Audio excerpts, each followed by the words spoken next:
할렐루야. 오늘도 이 하루 여러분의 삶에 하나님의 은혜와 평강이 함께 하시기를 주님의 이름으로 축원합니다.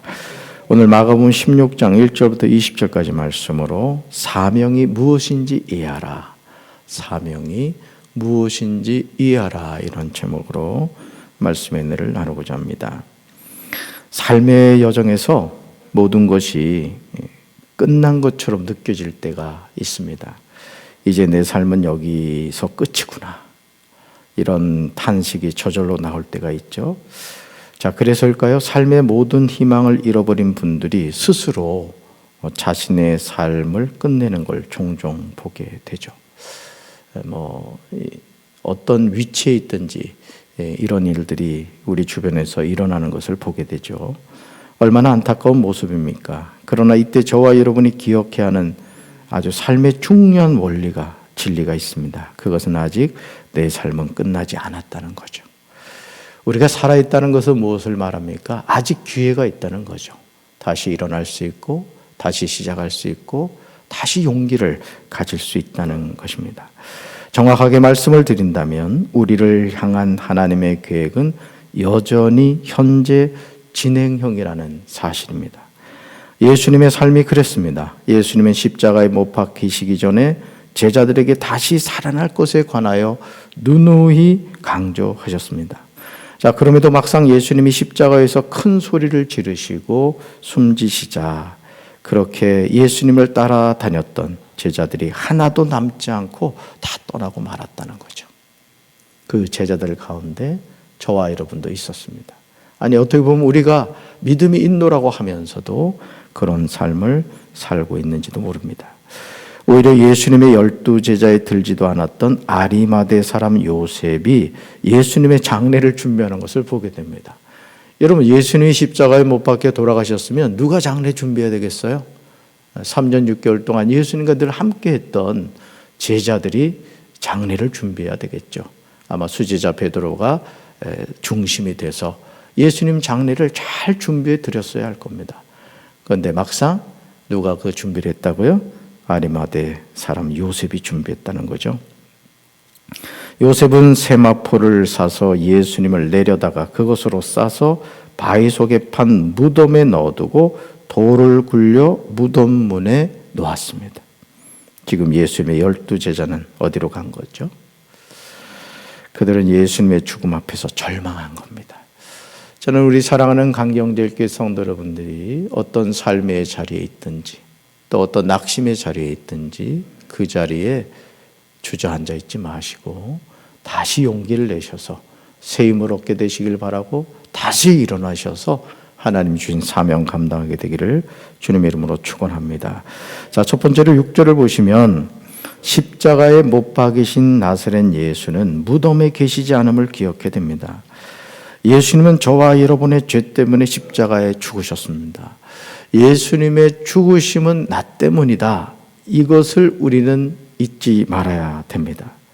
예수님이 기절하신 게 아니에요. 예수님 기절하신 게 아닙니다. 예수님은 금요일 오전 9시에 십자가에 못 박이셨습니다. 그리고 오후 3시에 돌아가셨죠. 주일 새벽 미명에 부활하셨습니다. 자, 그러니까 예수님이 아리마대의 부자 요셉의 무덤에 누워 있으셨던 시간을 계산해 보면 실질적으로는 37에서 38시간 정도밖에 되지 않습니다. 시간적으로 계산해 보니까 이틀이 되질 않는 거예요, 사실은. 그러니까 3일이긴 하지만 이틀 정도 되는 거죠. 마가복음 16장 1절과 2절을 보시면 안식일이 지남에 막달라 마리아와 야고보의 어머니 마리아와 살로메가 가서 자, 예수님께 바르기 위하여 향품을 사다 두었다가 안식 후 첫날 매우 일찍이 해가 돋을 때 그 무덤으로 갔다고 기록하고 있습니다. 자, 그들은 예수님의 무덤을 향하여 가면서 아주 정말 불신앙적인 이야기를 하는 것을 보게 되죠. 자, 3절 같이 읽습니다. 서로 말하되 누가 우리를 위하여 무덤 문에서 돌을 굴려주리요 하다니. 여러분, 왜 이 여인들의 대화가 불신앙적이죠? 왜 이 여인들, 이 세 여인이 예수님의 무덤을 향하여 가면서 하는 이야기가 불신앙적입니까? 그 이유는 예수님이 말씀하신 부활을 믿지 않았기 때문에 그렇습니다. 자, 1절 하반절을 보시면 지금 이 여인들은 이렇게 말하죠. 예수께 바르기 위하여 향품을 사다 두었다가 라고 기록하고 있습니다. 자, 이 여인들은 부활하신 예수님을 만나러 간 것이 아니라 무덤에 누워 계신 예수님을 만나겠다는 거죠. 그러니까 예수님의 시신에 뭘 바르겠다? 향품을 바르겠다라는 것이죠. 오늘 우리 신앙은 어떻습니까? 우리는 어제부터 사실은 사순절을 시작했습니다. 금년도에는 2월 17일부터 4월 3일까지입니다. 우리는 사순절을 통하여 주님의 고난의 길을 바라보고 묵상하는 시간이 되어야 됩니다. 자, 여러분, 우리는 부활하신 예수님을 만나기를 원합니까? 아니면 무덤 속에 계신 죽은 예수님의 시신을 찾고 있습니까? 우리가 이 질문에 한번 대답해 봐야 됩니다. 나는 부활하신 예수님을 만나길 원하는가? 아니면 무덤 속에 죽어 계신 예수님의 시신을 찾고 있는가? 만약 우리가 무덤 속에 누워 계신 예수님을 찾고 있다면 우리의 신앙은 죽은 신앙이 되고 말 것입니다. 그러나 부활하신 예수님을 찾고 있다면 우리의 신앙은 살아있는 신앙이 되는 거죠. 그래서 우리 신앙은 항상 두 날개가 있다고 했죠. 자, 한쪽 날개는 뭐라 그랬어요? 십자가의 신앙. 우리 죄 때문에 죽으신 십자가의 신앙입니다. 자, 근데 한쪽 날개가 또 있다 그랬어요. 사망 권세를 깨뜨리시고 사흘 만에 다시 살아나신 부활의 신앙입니다. 새는 하늘을 날 때 두 날개로 날죠. 우리 신앙도 마찬가지입니다. 이 십자가의 신앙과 부활 신앙을 같이 가지고 살아가야 되는 거예요. 그럴 때 우리의 삶이 천국을 향해 가는 겁니다. 아멘이십니까? 십자가의 신앙이 없는 부활 신앙이 있을 수 없고 부활 신앙이 없는 십자가 신앙이 있을 수 없다는 것이죠. 6절을 보시면 흰옷을 입은 한 청년이 예수님의 무덤을 찾아간 여인들에게 분명히 말합니다. 자, 6절 말씀 같이 읽습니다. 청년이 이르되 놀라지 말라. 너희가 십자가에 못 박이신 나사렛 예수를 찾는구나. 그가 살아나셨고 여기 계시지 아니하니라.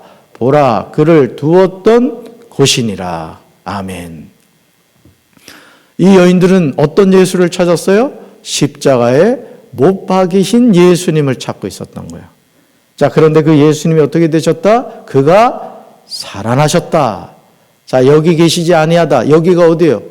무덤입니다. 무덤.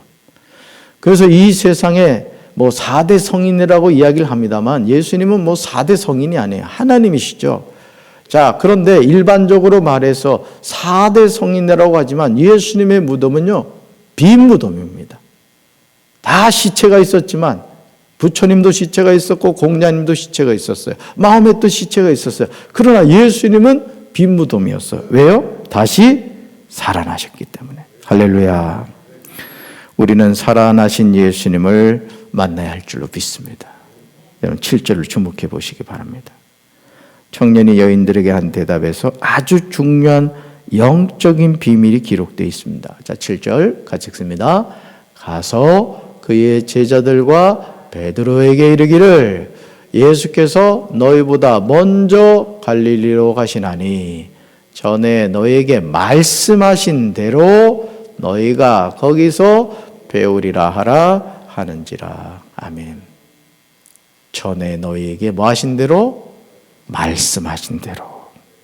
사랑하는 성도 여러분, 지금 청년의 말을 잘 들으시기 바랍니다. 예수님이 제자들보다 먼저 어디로 가시는데? 갈릴리로 가시는데 왜 갈릴리로 가신다고요? 전에 그들에게 말씀하신 대로 거기서 뭐 하게 될 거다? 볼 것이다 라고 말씀합니다. 여러분 이제 깨달아지십니까? 예수님은 우리보다 먼저 천국으로 가신 겁니다. 그리고 전에 우리에게 말씀하신 대로 우리가 이후에 천국에서 예수님을 뵙게 될 것입니다. 그래서 우리는 이 믿음의 선한 싸움을 끝까지 감당해야 되고 믿음으로 승리해야 될 줄로 믿습니다. 저는 이 날을 고대합니다. 아니, 우리가 모두 이 날을 고대함을 믿습니다. 우리가 살아가는 이 세상이 어떤 세상이라고요? 안개와 같고 들의꽃과 같고 어제 저녁에 베드로가 고백한 것처럼 우리는 이 세상을 어떻게 살아간다? 나그네로 살아갑니다. 잠시 잠깐. 여기에 정주고 살지 말라는 거죠. 자, 두 번째로 11절과 13절입니다. 예수님의 부활은 믿음이 없이는 믿어지지 않음을 기억해야 합니다. 예수님은 안식 후 첫날 이른 아침, 즉 주일에 살아나신 후 7 귀신을 쫓아내어 주신 막달라 마리아에게 먼저 자신을 보이십니다. 저는 여기서 주님의 사랑을 느낄 수 있었습니다. 왜 많고 많은 사랑 가운데 이런 연약한 여인에게 자신을 보여주셨을까요? 지금도 주님은 강한 자보다 약한 자를 통하여 주님의 일을 이루어 가십니다. 약할 때 강함 되시죠. 여러분, 오늘 우리가 주님의 일을 감당할 때 우리가 자칫 착각하지 말아야 될 것은 내가 이 일을 능히 감당할 수 있기 때문에 주님이 나에게 이 일을 맡기는 것이 아니라는 거예요. 시간도 없고 물질도 없고 건강도 부족하고 내놓을 만한 것 없지만은 주님이 연약한 나를 통하여 영광 받으시기 원해서 나를 불러주시고 나에게 사명 주셨다는 사실을 믿으시기를 바랍니다. 왜 주님은 강한 자보다 약한 자를 통하여 주님의 일을 하십니까? 그 이유는 강한 자는 하나님보다 자신을 과신하고 자랑하기 때문에 그렇습니다. 부활하신 예수님을 만난 막달라 마리아는 즉시 가서 예수님과 함께하던 사람들이 슬퍼하며 울고 있는 중에 예수님이 부활하셨음을 알려줍니다. 여러분, 예수님의 부활을 믿지 못하면은 우리의 신앙은 늘 우울할 수밖에 없는 거예요.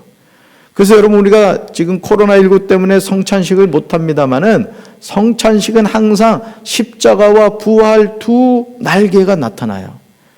그래서 우리가 성찬의 전반부에서는 내가 죄인됨을 고백하는 그 고백이 있습니다.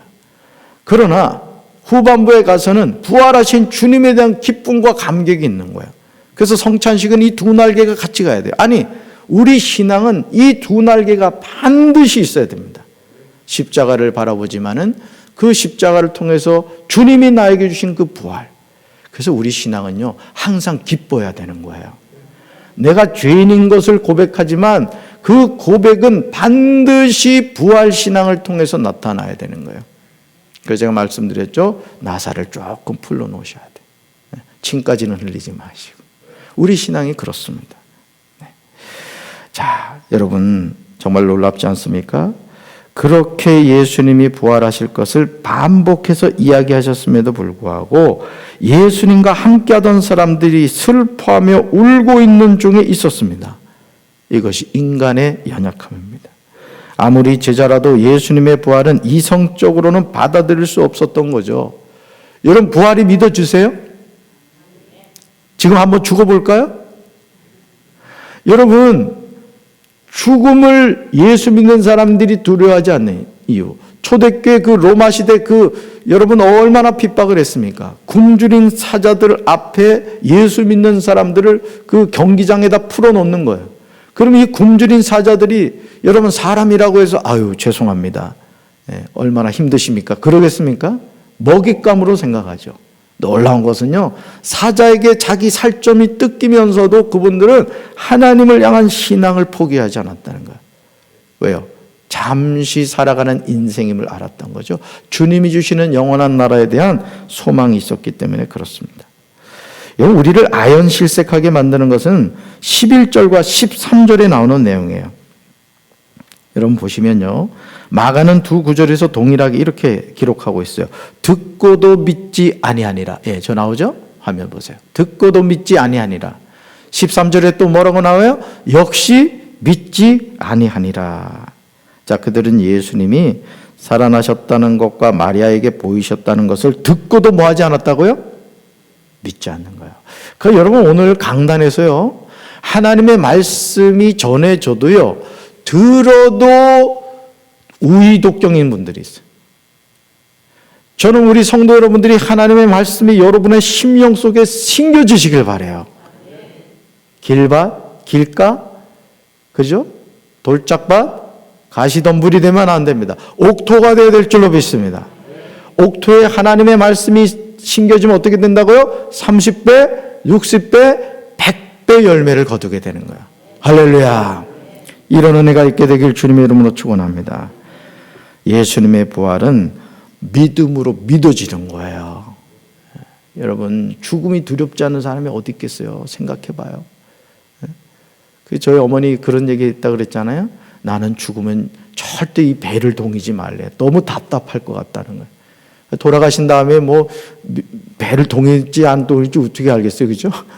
그러면서 그냥 한복 입혀서 예쁘게 이렇게 해달라고 그러시더라고. 소원을 들어드려야 될 것 같아요. 여러분, 오늘 우리가 이 부활에 대한 신앙이 없으면요, 예수를 왜 믿습니까, 여러분? 여러분, 우리가 이 부활에 대한 확신과 소망이 없으면 여러분 예수님 믿을 이유가 없어요. 그렇잖아요? 예수님을 왜 믿습니까? 우리가 예수님 믿는 이유는 죄 사함받아 구원받은 하나님의 자녀가 되는 것이고, 죄 사함받아 구원받은 하나님의 자녀가 됐다는 것은 뭘 의미해요? 사망 권세를 깨뜨리시고 사흘 만에 다시 살아나신 예수님처럼 나도 다시 살아난다. 이 분명한 확신과 소망을 갖고 살아가는 거예요. 얼마나 감사해요. 이 세상에서요, 다시 살아나신 분은 예수님밖에 없습니다. 여러분, 나사로 예수님 살리셨죠? 다시 죽었습니다. 뭘 말하죠? 우리에게 부활의 한 샘플로 보여준 거예요. 죽은 자가 다시 살아날 수 있다. 하나님은 그렇게 하시는 분이다. 이걸 우리에게 보여주기 위한 것이었죠. 오늘도 마찬가지입니다. 신앙생활하는 모든 분이요, 부활이 믿어지는 것이 아닙니다. 주님이 믿어지게 해주셔야 돼요. 그래서 신앙생활은 철저히 하나님의 은혜인 거예요. 은혜. 이 부활신앙이 분명한 성도는 죽음이 두렵지 않습니다.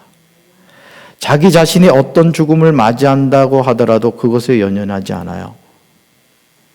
왜냐하면 인간의 생사복을 주관하시는 분이 하나님이심을 믿기 때문에 그렇습니다. 예수님은 분명히 부활하셨습니다. 아멘. 그리고 예수님의 부활을 믿는 사람 또한 부활에 동참하게 됩니다. 부활은 믿어지는 거예요. 하나님의 은혜가 아니면 믿어지지 않습니다. 혹여나 아직도 여러분 가운데 아직도 부활이 믿어지지 않는 분이 있다면 주여 믿어지게 하옵소서. 나에게도 십자가의 신앙과 부활 신앙이 있게 하옵소서.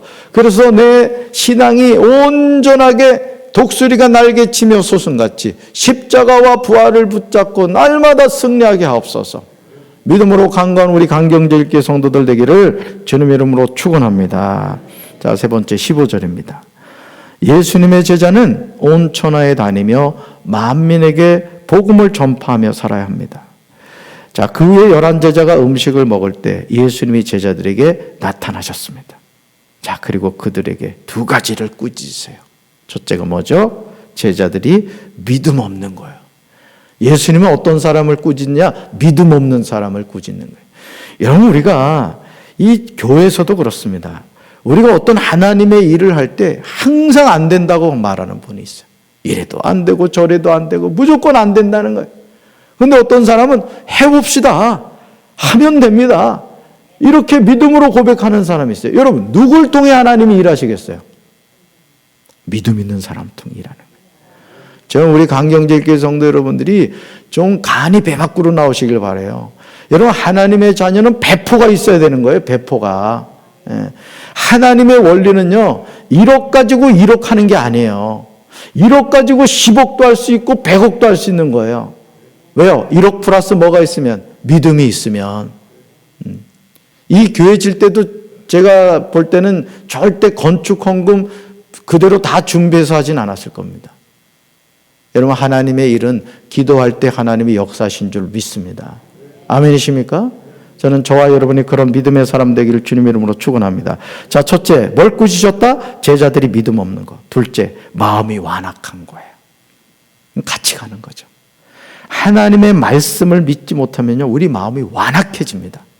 늘 부정적이고 불신앙적인 이야기를 하게 되죠. 예수님이 제자들을 꾸짖으신 이유가 14절 하반절에 나오죠. 14절 하반절, 이는 자기가 살아난 것을 본 자들의 말을 뭐하지 않았다? 믿지 아니하밀러라. 예수님의 11제자임에도 불구하고 그들은 예수님이 부활하셨다는 사실을 믿지 않았던 거죠. 예수님은 부활을 믿지 않았던 제자들을 꾸짖으신 후에 그들에게 중요한 사명을 주십니다. 정말 이해할 수 없는 주님의 부르심이죠. 우린 이것을 대사명이라고 해요. 대사명. 자, 15절과 16절 같이 읽습니다. 또 이르시되 너희는 온 천하에 다니며 만민에게 복음을 전파하라.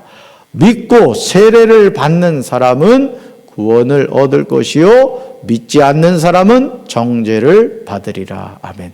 믿는 사람은 구원, 믿지 않는 사람은 정죄, 믿는 사람은 천국, 믿지 않는 사람은 지옥. 바로 그 말씀을 지금 하고 있는 거예요. 예수님의 제자가 할 일이 무엇이죠? 그것은 온 천하에 다니며 만민에게 복음을 전파하는 것입니다. 강경제일교회가 이곳에 세워진 이유가 무엇입니까? 믿지 않는 영혼에게 예수 복음을 전하기 위해서인 줄로 믿습니다. 만약 강경제일교회가 이 사명을 감당하지 않는다면 하나님은 촛대를 다른 곳으로 옮기실 것입니다. 모이면 기도하고 흩어지면 전도하는 것은 구원받은 하나님의 자녀들이 마땅히 감당해야 하는 거룩한 헌신입니다. 믿고 세례를 받는 사람은 구원을 얻습니다. 그러나 믿지 않는 사람은 정죄를 받습니다. 우리는 믿음을 구해야 할 줄로 믿습니다. 주여 나에게 믿음을 주옵소서. 하나님의 말씀이 깨달아지게 하시고 그 말씀이 믿어지게 하옵소서. 여러분, 또한 믿는 자들에게 표적이 따르는데 17절과 18절 보세요. 믿는 자들에게 따르는 표적이에요. 같이 읽습니다.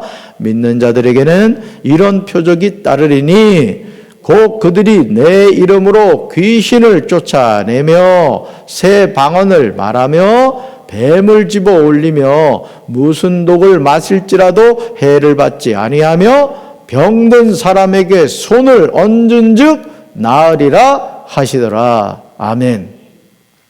병든 사람에게 손을 얹은 즉 나으리라. 누가 얹어야 된다는 얘기가 없잖아요. 여러분 스스로도 믿음으로 자신에게 아픈 곳에 손을 얹고 기도할 때 하나님이 함께 하시면 역사하실 줄로 믿습니다. 그 여러분 아픈 것을 묵상하지 마시고 치료하시는 하나님을 묵상하시길 바라요. 네. 없는 것을 자꾸 바라보지 마시고 있는 것을 바라보면서 감사하시길 바랍니다. 우리 삶이 아주 중요한 태도죠. 저는 오늘도 주님의 말씀을 믿고 순종하는 이들에게 동일한 표적이 나타남을 믿습니다. 오늘도 주님이 저와 여러분에게 찾으시는 것은 믿음이에요. 믿음. 그러므로 예수님의 부활을 믿는 것이고 그 부활 신앙을 가지고 복음을 전하며 사는 것이죠. 저와 여러분은 십자가에서 죽으신 예수님을 믿는 것이 아닙니다. 우리는 부활하신 예수님을 믿습니다.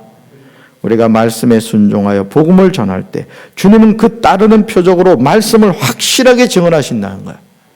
우리는 뭐 하기만 하면 돼요? 전하기만 하면 되는 겁니다. 전하기만 하면 되는 거예요. 저는 주님을 분명히 믿습니다. 오늘 우리 사랑하는 성도 여러분, 믿는 자들에게는 이런 표적이 따른다는 주님의 말씀을 기억하시고 오늘도 믿음의 사람이 되셔서 하나님의 기적을 체험하는 우리 강경제일교회 성도들 되기를 주님의 이름으로 축원합니다. 가슴에 손을 얹겠습니다. 하나님 아버지, 예수님의 12제자 가운데 한 사람 가룟 유다는 목매어 죽었고 11제자는 예수님이 그렇게 여러 번 내가 다시 살아난다 부활을 이야기했음에도 불구하고 예수님의 부활을 믿지 않았습니다. 오늘 우리가 신앙생활을 한다고 하면서 과연 우리는 어떤 신앙생활을 하고 있습니까? 십자가의 신앙과 부활 신앙을 가져야 될 터인데 여전히 십자가에 못 박히신 예수님만 바라보면서 자신의 삶을 한탄하며 살아가고 있지 않습니까? 그러나 예수님은 분명히 사망 권세를 깨뜨리시고 다시 살아나셨습니다. 부활하셨습니다. 우리가 이 사순절을 지나가고 있지만 그러나 이 사순절은 부활을 향하고 있다는 사실을 잊어버리지 않게 도와 주옵소서.